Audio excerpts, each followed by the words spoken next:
Una vez que ustedes lean los diseños curriculares y tomen nota de cuántas clases van a tener disponibles, es imposible enseñar uno por uno todos los contenidos que están consignados en el diseño.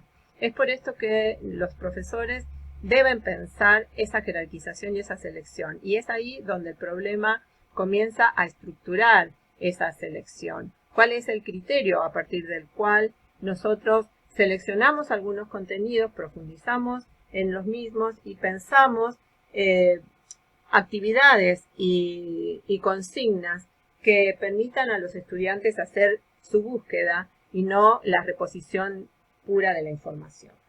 Entonces, es ahí donde planteamos esta posible organización y de ahí van a salir justamente los problemas. Y pensar en problemas, la historia, es nada más ni nada menos que poder recuperar en cada uno de los temas la hipótesis, el eje. No siempre pensar en problemas significa plantear un signo de pregunta, sino es justamente plantear una entrada que implique en sí misma incógnitas. Veamos, por ejemplo, algunos ejemplos. Pensemos en conceptos claves de la historia.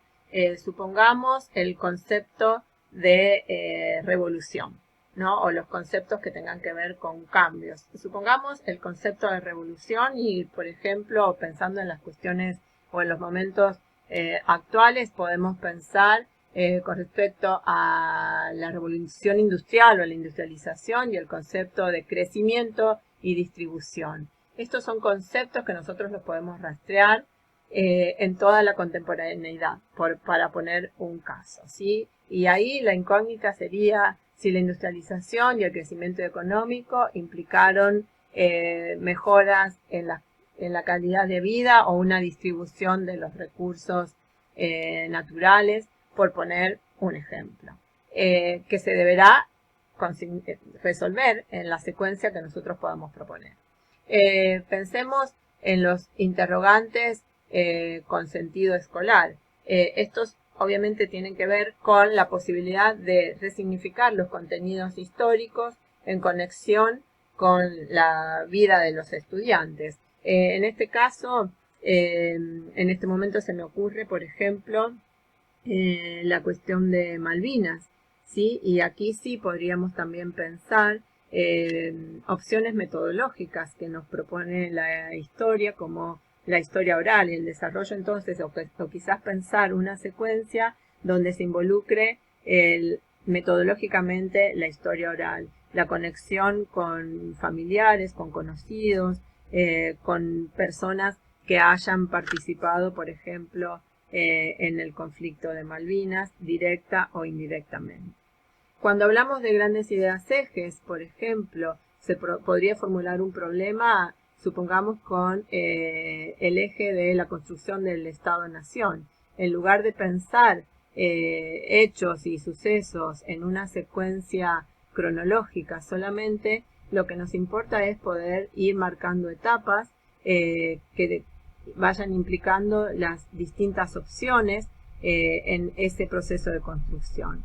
Obviamente que cuando nosotros hacemos la mirada hacia atrás, organizamos un proceso en ese relato, pero sin embargo hubo también otras voces, otras posibilidades y otras opciones, supongamos en el caso de la historia argentina. Con respecto a cómo podríamos pensar o problematizar los temas en conexión con los jóvenes, se me ocurre un caso relatado en el libro de Gemma Tribó, cuando cuentan los profesores que querían pensar o proponer un seminario optativo sobre el siglo XVII, sobre su propia, digamos, la historia local.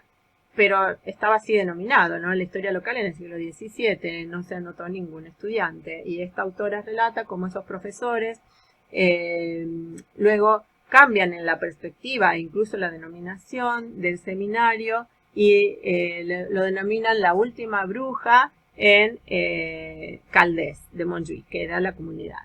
Y ahí obviamente los estudiantes se sienten interpelados, al menos hay una incógnita de pensar, ¿no es cierto?, en otra temática y en otro abordaje. El curso implicaba entrevistas con investigadores, búsquedas en archivos locales, distintas opciones de resolución. Y ahí es donde en sí mismo digamos, la denominación del curso implicaba una problematización, implicaba pensar el abordaje desde otra perspectiva historiográfica e incluso metodológica e interpelaba a los estudiantes desde su interés y la búsqueda de ciertos rastros de su comunidad.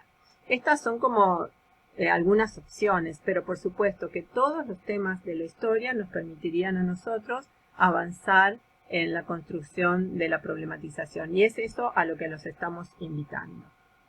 Bueno, espero que esta explicación, que sería la que daríamos en nuestra clase presencialmente, pueda ayudarlos en avanzar en su trabajo práctico. Bueno, seguimos conversando en el foro o en el chat.